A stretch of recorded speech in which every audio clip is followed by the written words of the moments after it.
Thank you so much for being here today and joining us for our Discover Sri Lanka webinar.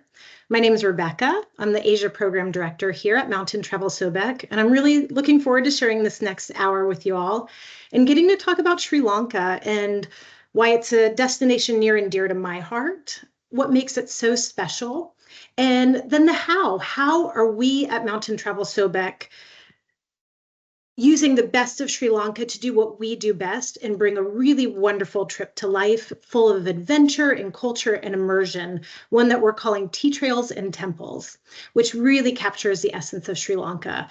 And it blends beautifully with adventure, culture, and relaxation. Throughout the hour, I'll kind of start big, looking at Sri Lanka and all of its grandeur. I'll hone in on our program and the things we do.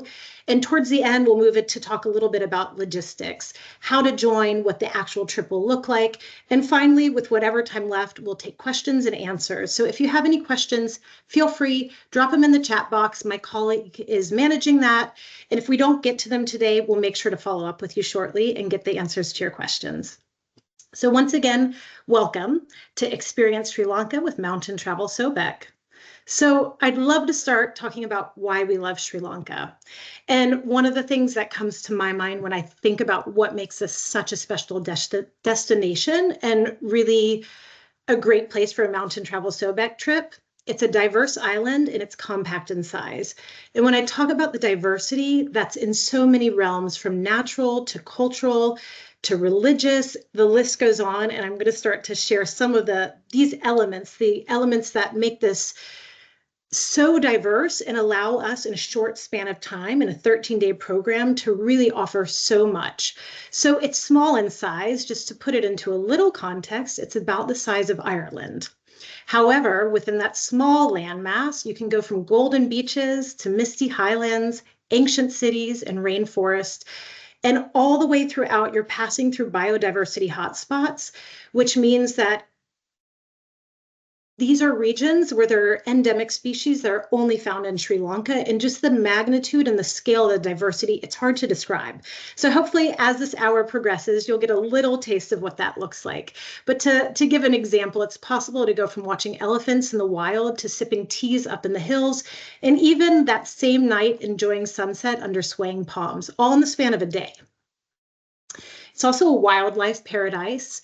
It's one of the best places outside of Africa to see large mammals like elephants and leopards and whales.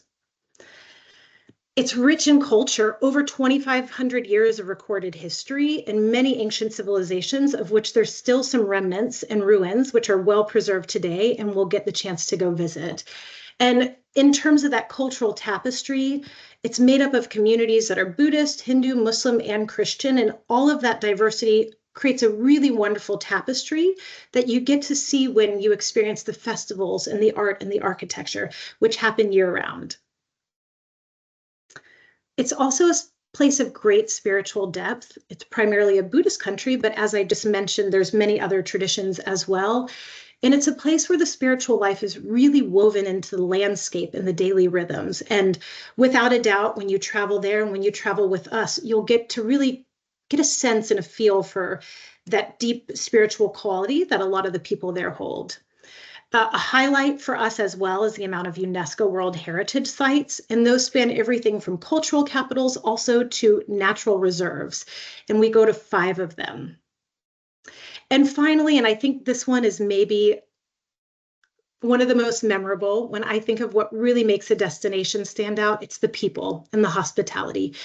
And South Asia in general, and Sri Lanka in particular, are known for warm, welcoming people and just a really rich form of hospitality where guests are treated like family.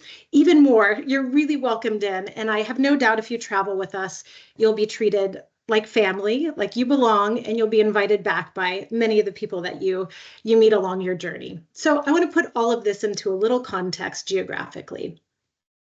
So if we look at the map on the left, we can see Sri Lanka in context. It's that white pearl looking thing, which helps because Sri Lanka is also referred to as the Pearl of the Indian Ocean.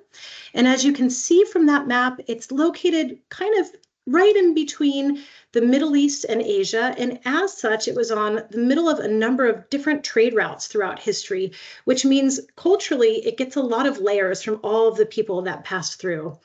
It sits just off the southeastern coast of India, which also plays a really big role in the historical context. And it's a place that's always beckoned traders and travelers, particularly due to that rich environment that I talked about that lent the land to produce things like cinnamon and cardamom and ancient spices and rubber that were desired by traders and through other cultures. And as other cultures came, they left their mark as well. So again, talking about these layers of diversity, both cultural, geographic, the list goes on.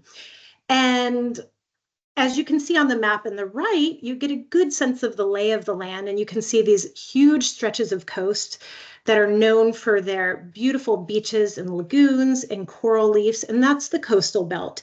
And on our trip, we'll cover a good deal of that. And then in the middle, as the land rises up, you get the Central Heartlands, which is really the heart of the country. And these images, kind of like the one behind me, misty mountains, lush tea plantations, cascading waterfalls, in cooler climates. So again, diversity of climate as well, which this region is perfect for hiking and exploration. And finally, the north, it's the dry zone and the forest, and that's kind of home to ancient ruins, and also a number of the wildlife destinations are there. So let's look at our trip.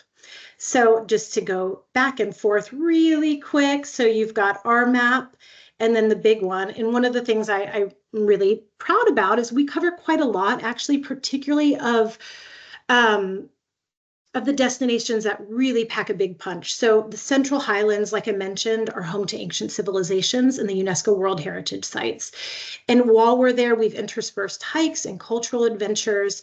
As we move down, we'll descend down to the coast, but before we do that, we'll go up to Horden Plains. It's another UNESCO natural wonder that's characterized by its high concentration of species up in the grasslands, so with peaks up to 7,500 feet. And finally, you can see on number 10, we'll make our way down to the coast to Yala National Park, where the world's largest concentration of leopards live. And finally, we wind up on the southern coast, where we're treated to the slower rhythms of the coast and perhaps might get the chance to see a whale or some other marine life. So once again, just this diversity in a compact space. And in our program, in 13 days, you really get a taste of so much of what this island has to offer. In terms of experiences, we've got cultural treasures like a sunset at Pidurangala and a climb to the iconic Sigiriya rock fortress, which is from the 5th century. We'll explore the sacred temples around Dambula Cave, as well as the Temple of the Tooth and Candy, both renowned Buddhist sites. We'll stroll the colonial streets of Gaul, which is another UNESCO site. In terms of scenic hiking and nature, we've got a lot there too. We trek sections of the Pekoi Trail that goes throughout the tea country. There's awe-inspiring hikes to places like Little Adams Peak, another pilgrimage site, to Ella Rock and Horden's Plain. We'll also get a kayak through mangroves when we go on to Kogala Lake. If that wasn't enough, we've got a number of iconic journeys as well. We're going to take the scenic train from Nuwara Eliya to Ella, which is one of the most beautiful railways in the world, and it takes you through lush highlands as well as coastal plains. And wildlife and conservation. So it doesn't end there. We've got a Jeep safari in Yala National Park, which will allow you to spot elephants, leopards, and sloth bears, as well as a visit to a turtle hatchery and even the chance to observe those traditional stilt fishermen. And throughout all of this time there, we hope you'll sip on those delightful cups of Sri Lankan tea and really be held by that warm and rich Sri Lankan hospitality, which is super memorable. So, a few quick facts about Sri Lanka. So some of them I've mentioned as well, but I think one of them that really resonates to us here at Mountain Travel Sobek is what's in a name. And the name Sri Lanka translates as to the Resplendent Isle. It's also been known throughout history by many other names, which really speak to this rich lore that it's called to traders and travelers throughout history. One of the names is Serendib, that the Arab merchants gave it, speaking of serendipity, and Ceylon, referring to the tea that came during British colonial rule. But the one that really resonates with us is the Resplendent Isle, which I think really speaks to that lush beauty and the vibrant culture that Sri Lanka is known for.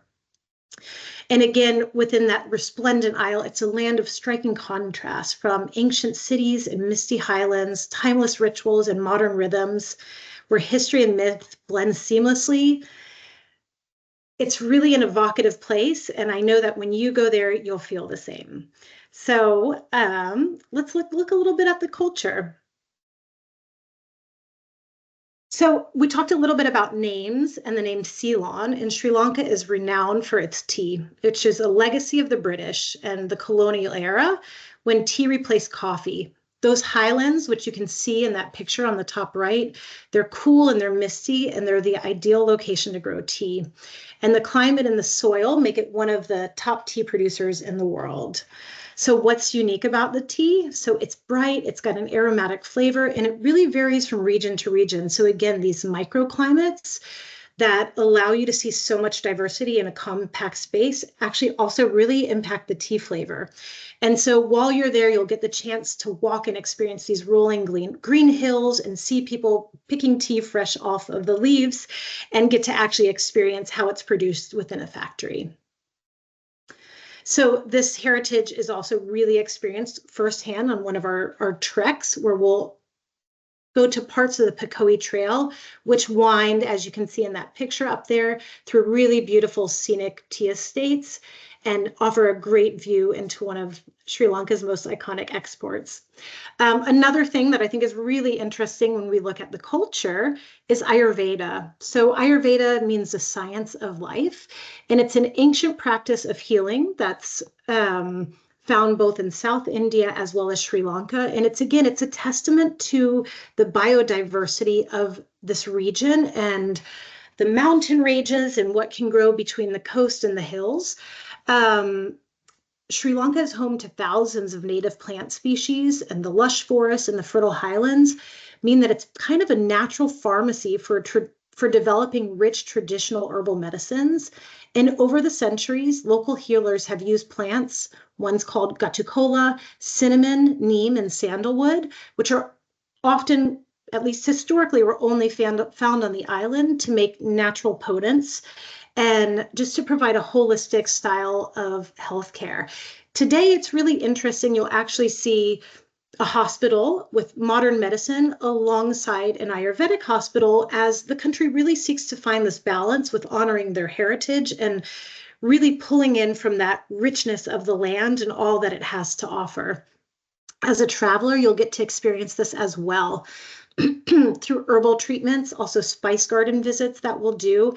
And at the nice hotels you'll stay at, they'll offer Ayurvedic massages. And if you have a little downtime after one of your hikes, you might try one of those with some of the locally made oils. And that really offers a wonderful insight into how nature and culture have worked together throughout history to support well-being.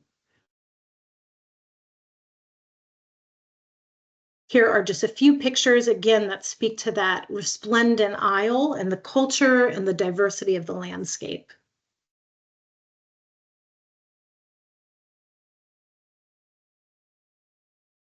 I mentioned at the beginning hospitality and food. I love to talk about food. I think it's a really memorable part of the journey. And again, I'll touch once again on that diversity of the island and how much is grown there. We can't see it in the picture, but I would imagine where these people are enjoying snacks on the right, at any one of those trees, there could be a mango or a jackfruit or different spices or herbs that are grown really right in your locale. And that makes such a nice spread for a wonderful and rich palate. The food is spicy and it's flavorful. The dishes are complemented by spices like chili and curry leaves and cinnamon and cardamom, not only flavorful, but also really medicinal as well. And rice and curry is a staple, so you kind of get a glimpse of that in that picture over there. So a traditional meal there would be rice, and they've got beautiful whole grain, different styles of rice depending on where on the island you are, served with a whole myriad spread of different curries. And that can be anything from gatukola, which I mentioned in Ayurveda. It's a medicinal herb that they make a great salad with, to lentils and pulses, to fishes and meats, all really brightly flavored and wonderfully enriched with the local spices that grow everywhere. Coconuts and everything. One of my favorite and a very memorable dish that I really like. It's called pul sambal. It's a spicy coconut relish that's served alongside a lot of the meals. And they'll have many different kinds of sambal. So it's kind of like a chutney or a sauce that goes with a meal. And this one's got a nice texture from the coconut. If you like seafood, this is a seafood paradise. There's fresh fish everywhere, and they're particularly known along the coast for their crab. So it's a real delicacy there that you'll get the chance to sample.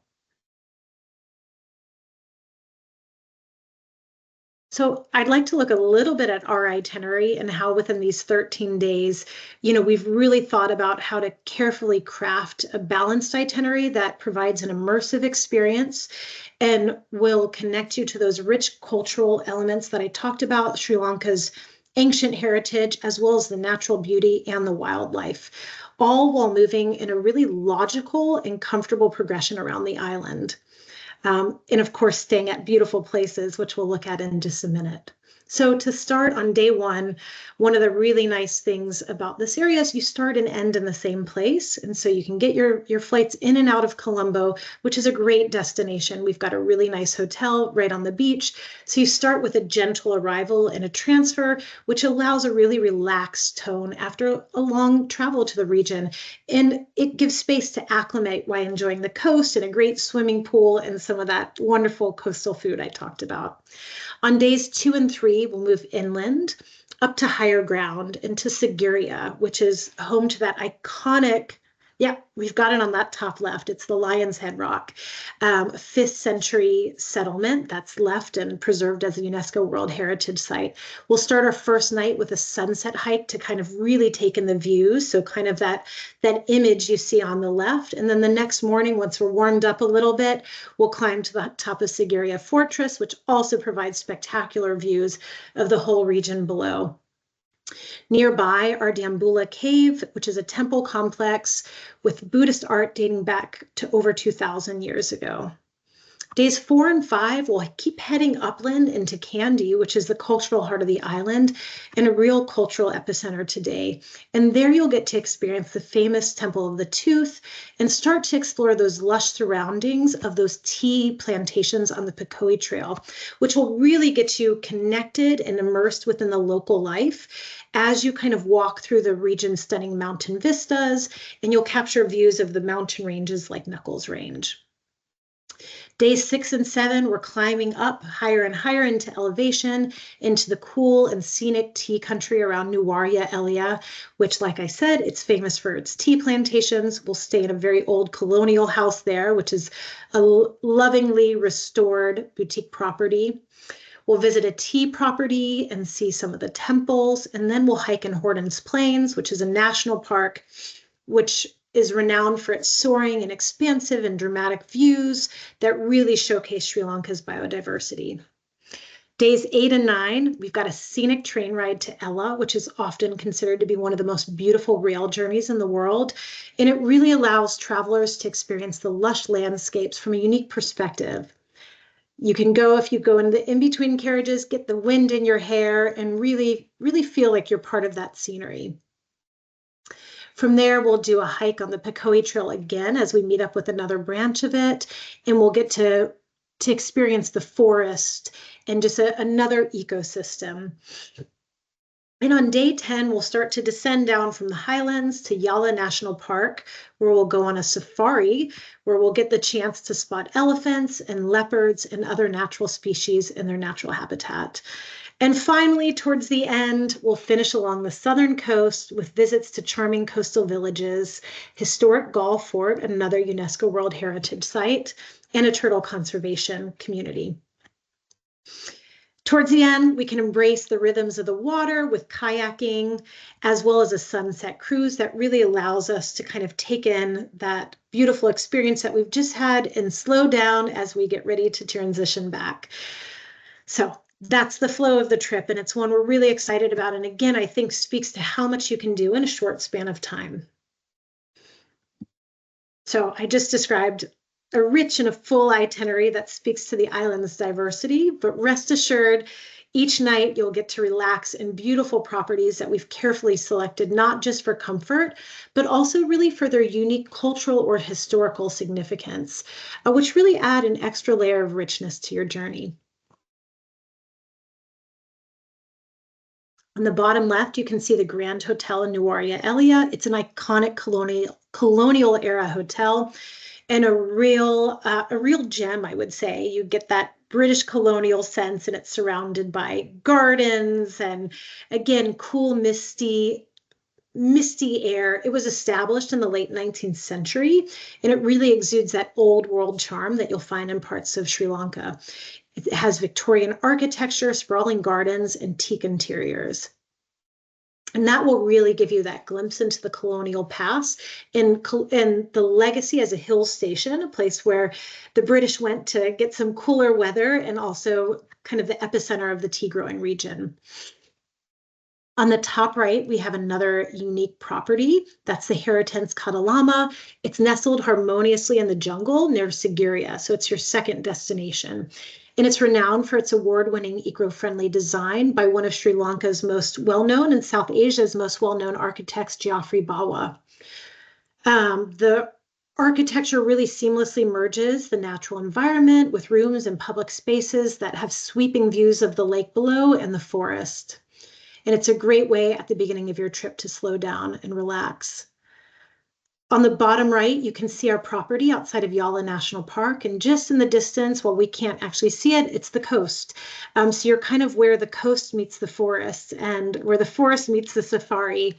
And another interesting property, which we don't have featured here, is the Jetwing Lighthouse in Gaul. And again, it's another one that's Geoffrey Bawa has lent his touch to, and it's another, as you take in the coast, you'll really get to experience local materials and craftsmanship, and it really speaks to contemporary Sri Lanka. So let's take a look at some of these regions in more pictures. I'm going to have a sip of water. So the coast in Yala, so this is kind of where we start our journey and where we end our journey. And I've given you a broad overview, but now I kind of want to hone in on some of the really unique elements that you'll get to see on your trip. You see a leopard in the middle from Yala National Park, and on the bottom right is Gaul Fortress. And on the top right is a pretty iconic picture from Sri Lanka, and it's a stilt fisherman. It's a really remarkable traditional practice that's unique just to Sri Lanka and its southern coast. And you can see fishermen balancing expertly on these wooden narrow stilts just off the shallow water, hoping to catch, to bring in their evening catch. It's centuries old, and it's found around Kogala, which is the area that we're going to go to for our kayaking. And as you kind of come in on the coast, you can watch this captivating and really photogenic way of life as you start to take in the sea. It's less and less these days, obviously, as fishing practices have changed, but Sri Lanka is really working to preserve some of that in their coastal culture. And here we have the Central Highlands. That iconic image on the right is Sigiriya Fortress, the train on the bottom left, and the top left is a view from Kandy. I wanted to touch a little bit on the train. So the train journey, which we'll take from Nuwara Elia to Ella, it's often considered one of the most scenic train rides in the world, and for good reason. You can get a really breathtaking panorama of Sri Lanka's lush hill country, which will unfold just outside the window. So from rolling tea plantations, misty mountains, dense forests, and cascading waterfalls, as well as charming villages, you'll pass through all of that in the comfort of the train. And you'll wind through tunnels and over bridges. And we'll go actually, when we get into our destination, we'll actually go walk out to see the 9-tunnel bridge, which is another very famous site. And if anyone's a photographer, it's kind of a featured destination. So that is the Central Highlands. And again, these are just some of the highlights of our trip. The next one, UNESCO World Heritage Sites. We're quite proud that we're able to see 5 of them on our trip. And I've mentioned Sigiriya Rock is the top, Gulf Fort is the bottom left, Dambulla Caves is shown, it's the entrance shown on the top right. And on the bottom right, we've got a visual from Hortons Plains. And it's a national park, also a UNESCO World Heritage Site that's known for stunning highland nature and another biodiversity hotspot. It's a protected area that features grasslands and cloud forests and deep valleys, and it creates a really dramatic and serene environment, unlike anywhere else in the island. It's a must for hiking with panoramic views, and along the way you'll get to pass waterfalls and walk through misty forests that are filled with endemic flora and fauna. And you might get the chance to see some wildlife, which is really abundant. It includes rare species like the sambar deer and the purple-faced langurs. There's a lot of monkeys and of course a variety of colorful birds. And that cool climate is a really nice way just to feel a bit refreshed as you're going out on a hike. So I've spoken to wildlife a little bit, and you get just kind of a glimpse of some of the things you might see. And of course, we'll go to Yala National Park, which has the highest concentration of leopards. But one of the things I did want to talk about, in case anyone is a birder, Sri Lanka is really known as a spectacular destination for birding. It boasts over 450 recorded species, including 30 birds found nowhere else in the world.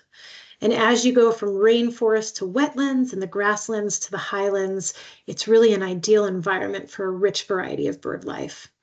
And endemic species like the blue magpie and the jungle fowl are rare ones that you might hope to see.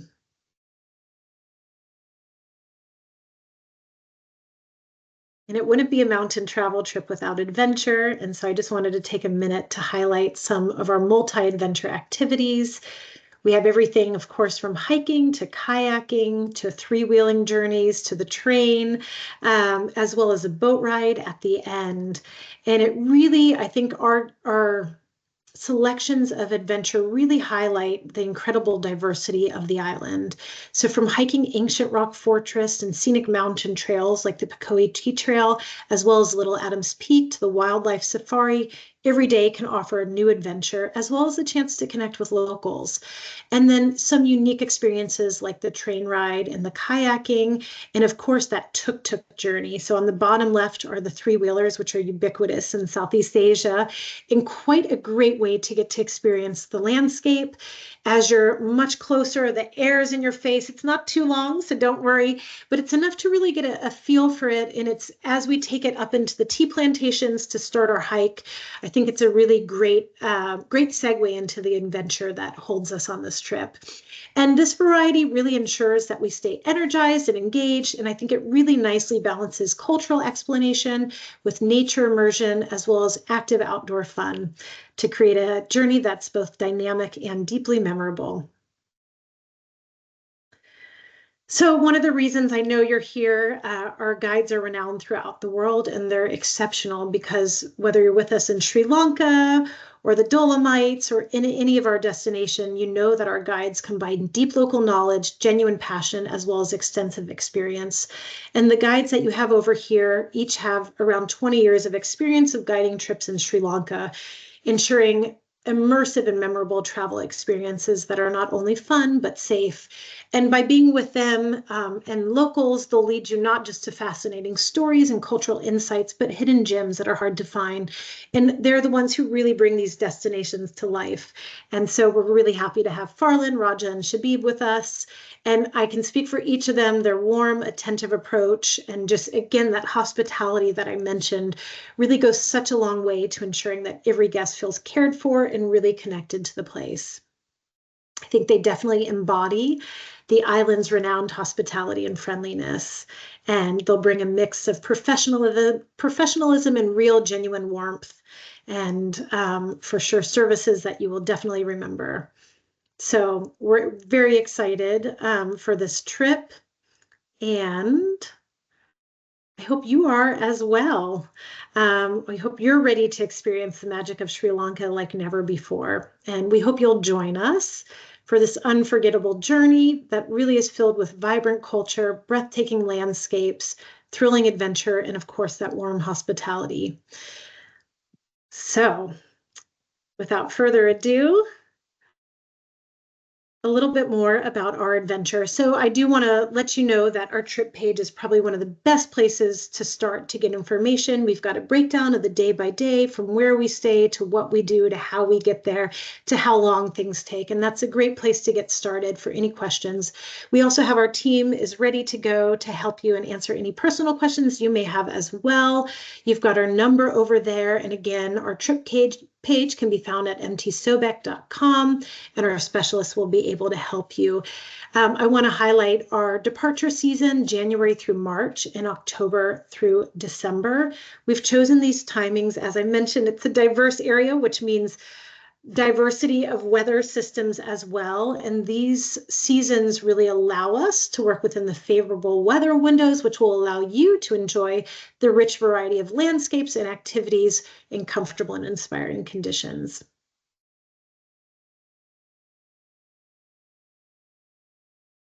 So thank you so much. Once again, if I haven't mentioned it enough, I think 13 days in Sri Lanka with a diverse itinerary and a compact space. You really pack a lot in, but also, as I said, we've really interspersed it with places to relax, ways to connect to the local culture, and just such a rich plethora of experiences. So without further ado, I'd love to open it up to some questions. 1 second. Great. Okay. Perfect. So what is the weather like? So that's a really good question. I would say it really is very seasonal, and I'll highlight the 2 seasons that we traveled just to go back 1 slide, January through March, as well as October through December. With January to March, it's an ideal time really to visit a lot of parts of Sri Lanka. I'll mention that Sri Lanka has all these microclimates, but we've chosen areas that we think work really well in these seasons.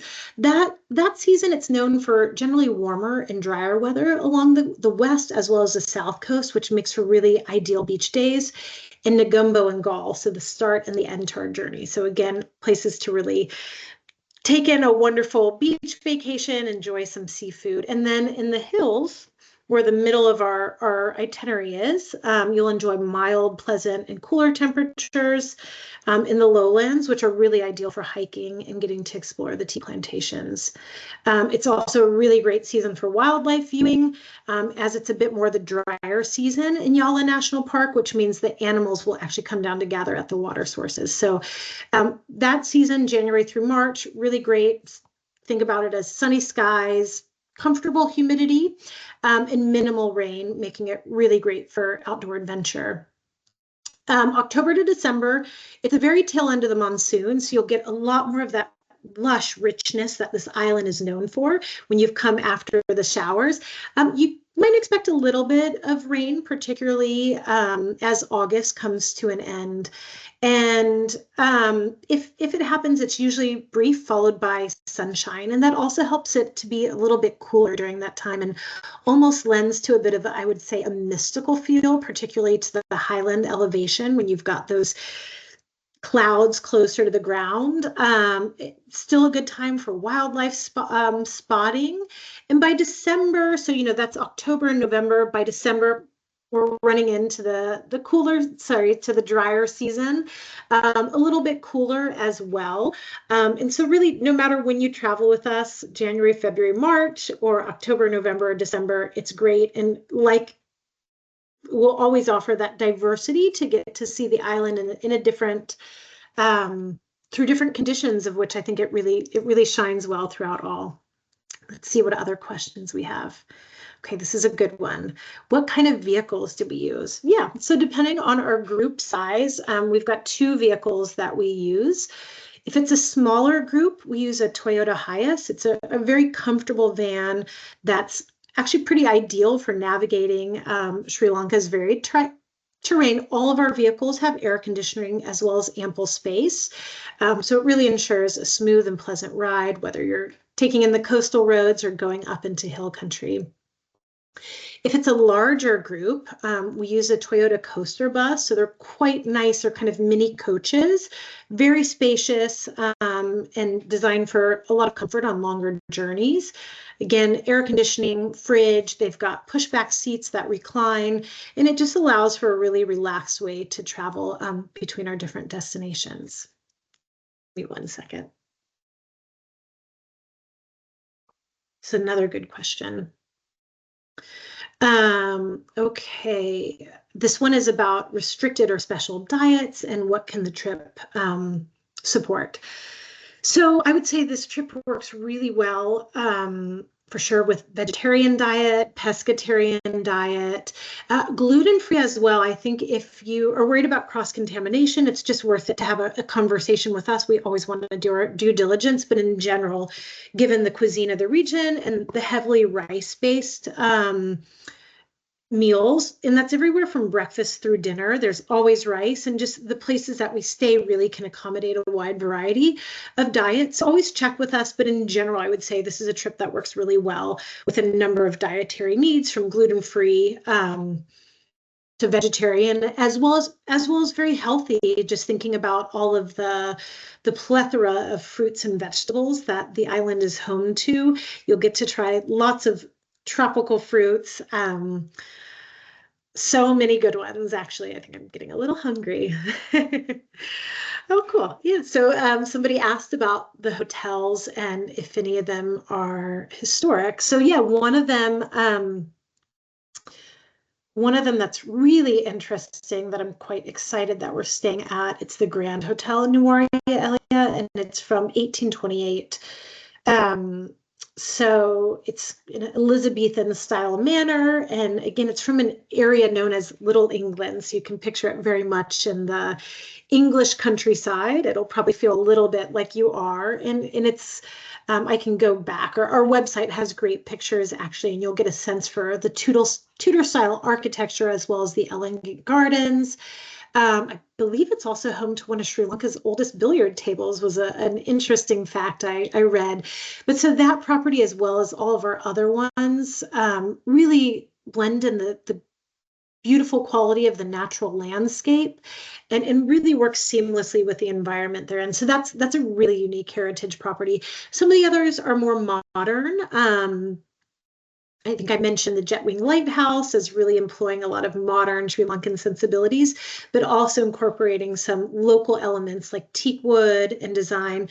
And then in Ella, we stay in a unique place that's built. It's called Hyde Ella. It's built into the side of the mountain. So it's a hotel that rises up. It's small, it's intimate, but it really allows you to take in that unique environment within the mountains without, how do I say, yeah, to be able to take it and actually feel like you're part of the mountains itself. So yeah, we've got some great hotels on this trip and really comfortable, delightful. A number of them have wonderful swimming pools as well as spa services to relax with during your downtime.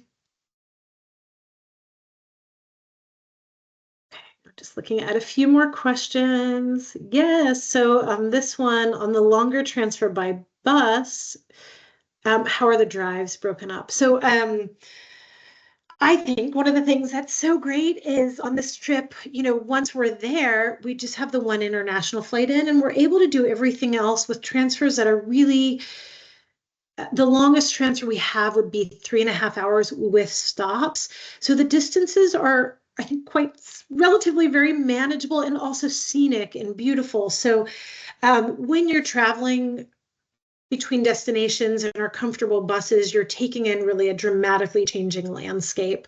But we break them up as well. We've really structured them so that if we do have one of our longer transfers, which would be like 3 hours, we'll stop that route for a really unique meal or a cultural experience. On some of the days, we'll go to a spice plantation.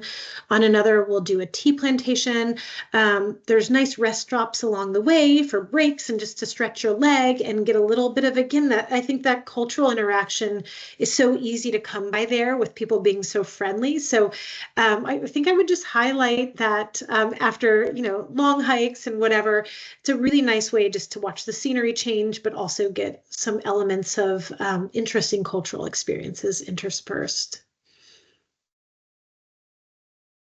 All right. So, practical question. Do you need trekking poles? I would say they'd be highly recommended. Yes. So it is a pretty varied terrain. Just to speak a little bit to it, at least on the trails, it's a lot of rolling hills. On some of the days, you're climbing up a bit more. And again, we go during the drier seasons, but often grassland or through the tea plantations, which you kind of get a glimpse of in the image behind me.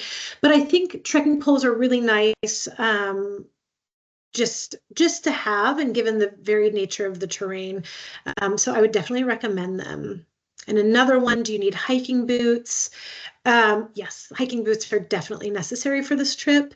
Again, speaking of the varied terrain, and also at points, you'll intersect with streams or rivers. And so I think nice, sturdy hiking boots are great, as well as a pair of water shoes for kayaking. Would probably close out the shoe, what you would need in terms of shoes. Okay. So what makes a trip a multi-adventure?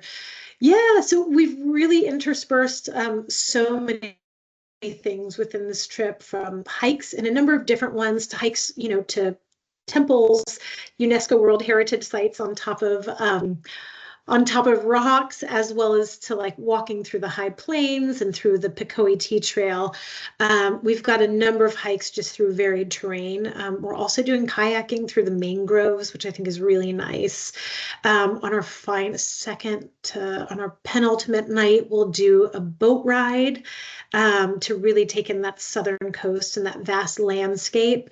And then just some fun forms of transportation. I think the train is a really memorable journey, as well as the tuk-tuk ride. And I think all of those things are really geared to help connect you to the country, to the landscape, to the people, and also to offer a wide variety of adventure for a wide audience. It is a level 3 trip. And so, the hikes vary day to day, and you can get a sense for them on our website. But yeah, we've got a nice mix of adventure built in here. Yeah, so thank you so much, everyone. These were really great questions, and I know if you have more, keep sending them.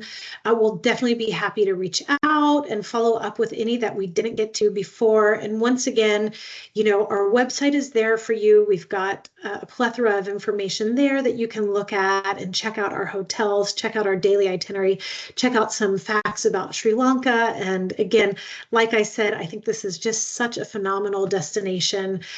There's so much to offer in such a small space. And of course, the hospitality of the region and the support and care that Mountain Travel Sobek provides from start to finish and at every step along the journey will really make this a wonderful adventure of a lifetime, and I hope you will join us.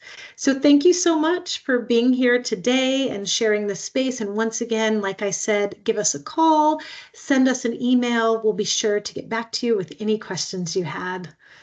Thank you.